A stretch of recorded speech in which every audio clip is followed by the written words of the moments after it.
Check, check. All right. Hi, guys. It's an honor to be here, to have this opportunity to have a conversation with you guys.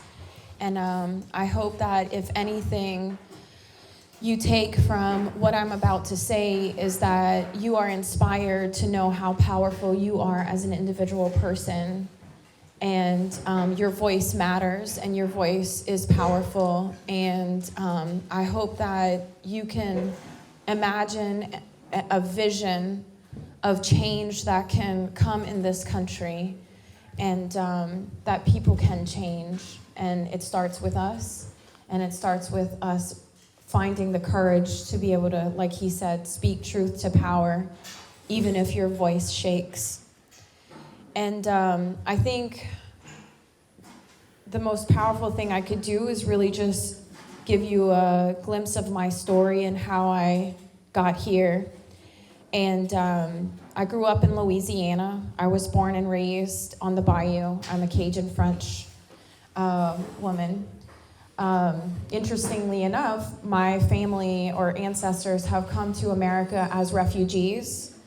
The British genocided my ancestors out of Nova Scotia. Many of you may have heard of the Acadians. And at the time, Napoleon and the French had occupied the territory of New Orleans and had sympathy for the people who were on the boats and let them off. And so there I am, ended up in Louisiana. And thank God for the indigenous people that were still there, and for the Haitian slaves that were there, because they are really the reason that our people survived. They taught us how to live off the land, and that's why we eat weird things like alligator and crawfish and turtles and, you know, all those weird bayou things. Those were things that were taught to us by the people that had already learned those skills. So I grew up very poor. My father was a disabled veteran. You know, we lived off of assistance by the government, Medicaid, SNAP. So I knew that life. I watched my dad battle with the VA. You know, he had a really serious injury in the Army, and they just did not take care of him, and we did not get enough money from the VA to survive, really. And ultimately, he ended up dying by suicide. And as many of you may know or not, 22 veterans a day die by suicide, which is this, you know, to even process that number is difficult. But he, you know, just became another statistic in our country who doesn't take care of veterans, really. So I joined the military, which now I've learned is something we call the economic draft.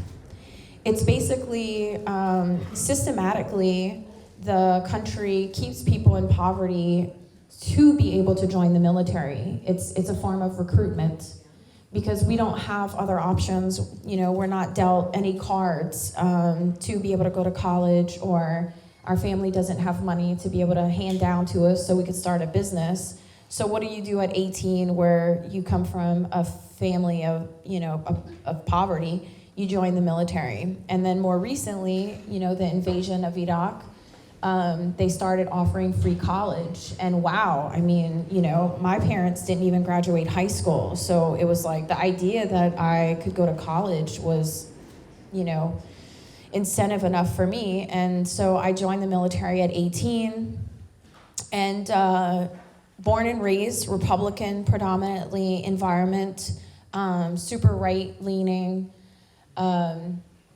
devout Catholic. I didn't really meet any other people or religions until I joined the military. Everyone I knew was Catholic, and I never traveled outside of Louisiana, really, you know, maybe here and there to like Mississippi or Texas, but just very close-minded and just, you know, only exposed to my own environment.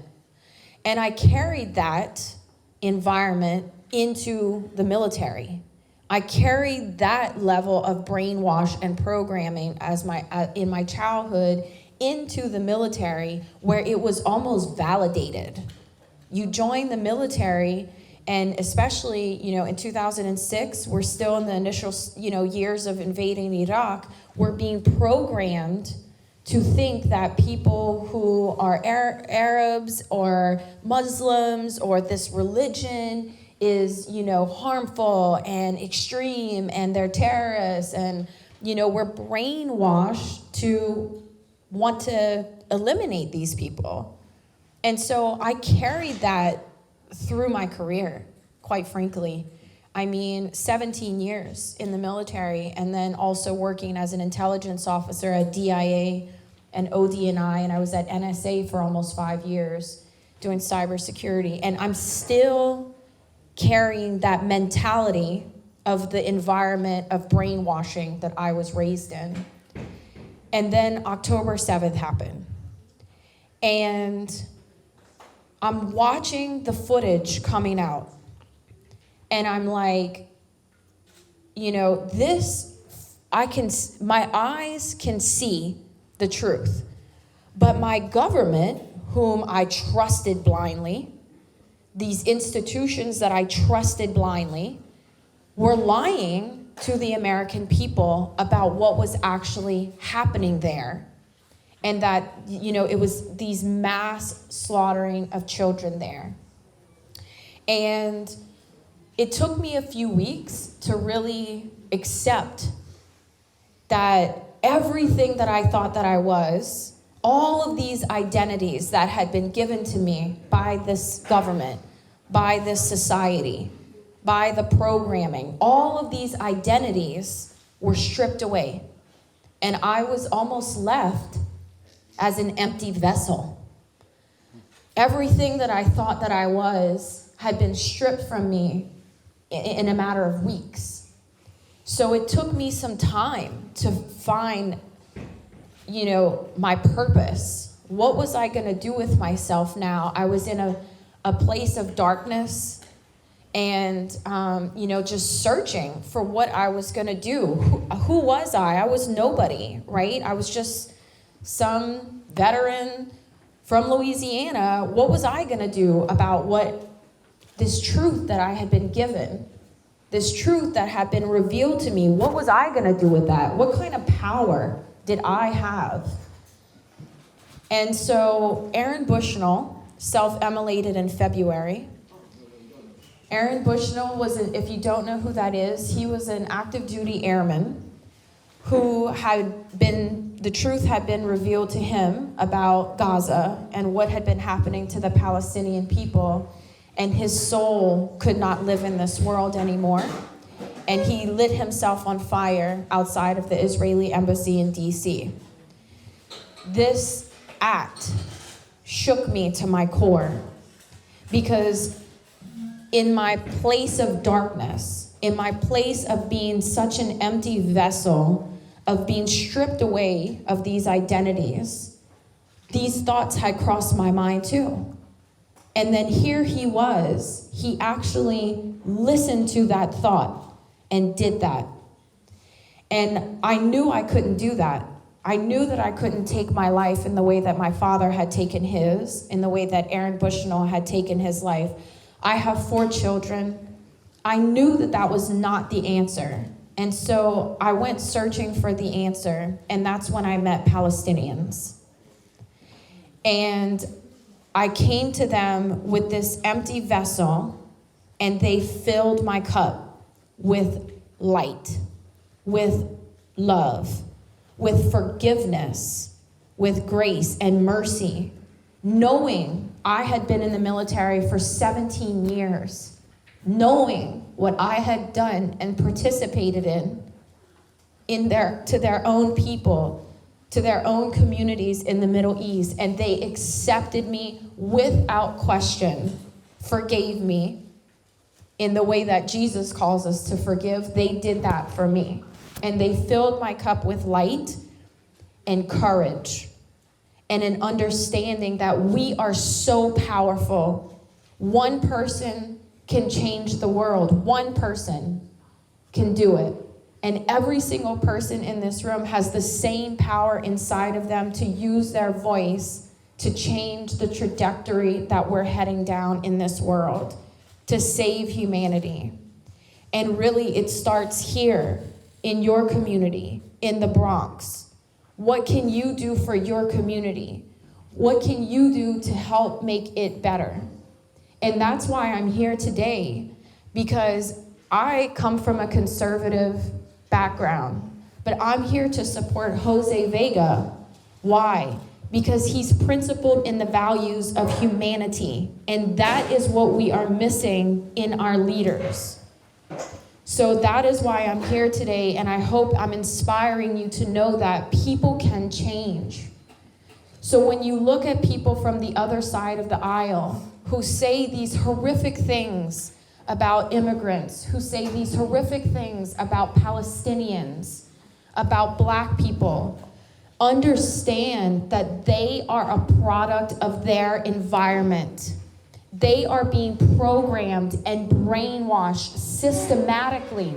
Systematically, this country is forcing this down their throat to think this way. But I want you to know that they too are possible to change their mind.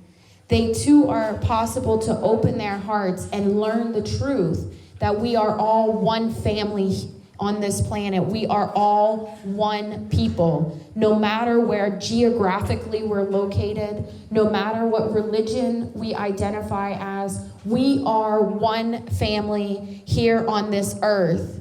And we have a duty and we have a responsibility to take care of each other. No matter if we don't like that person, no matter if they said something hateful, we have a duty to forgive them and love them and take care of them, because that is the only way we can advance forward as a species, as a community. If we keep gate guarding people and we keep applying these purity tests to people, we're not going to allow them a path to change. And then we're just going to be stuck in this cycle over and over again. This division created by the elite, a division amongst common folk like us, created by these elite people, these billionaires, these elite politicians. They want to see us divided. They strategically push propaganda to see us divided. And we have to realize that and overcome it and come together as one family. So I'm asking you to do as the Palestinians did to me when I came with that empty, dark vessel. And I'm asking you to apply forgiveness to these people, grace and love. Meet them where they are and take them to the next step, because that truly is the way we're gonna change this world for the better. And that truly is the way we're gonna change the community here in the Bronx, is by uniting together everyone. And each individual here can do that. You're so powerful. Your voice is so powerful. And you just gotta put yourself out there and use it. I would have never imagined in my life I'd be on a stage advocating for someone running for Congress. What? I mean, what in the left field did that come from? But all I did was speak truth. A truth that people want to hear. They want to hear the truth. People are living in darkness and despair and suffering. They want to hear that there could be a better way. They want to hear that there's a solution out there, an idea, a creative way that we can, end this suffering.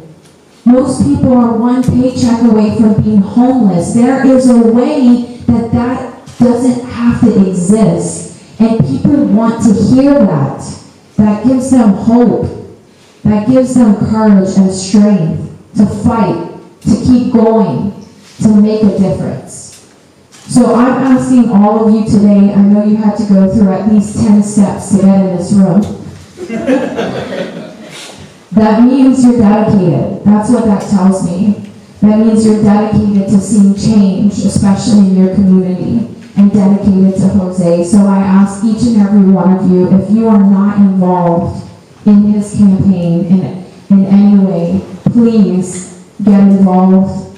speak with him, get his email, get Morgan's email. We need to get the word out across the community that there is another option besides the corrupt Richie Torres.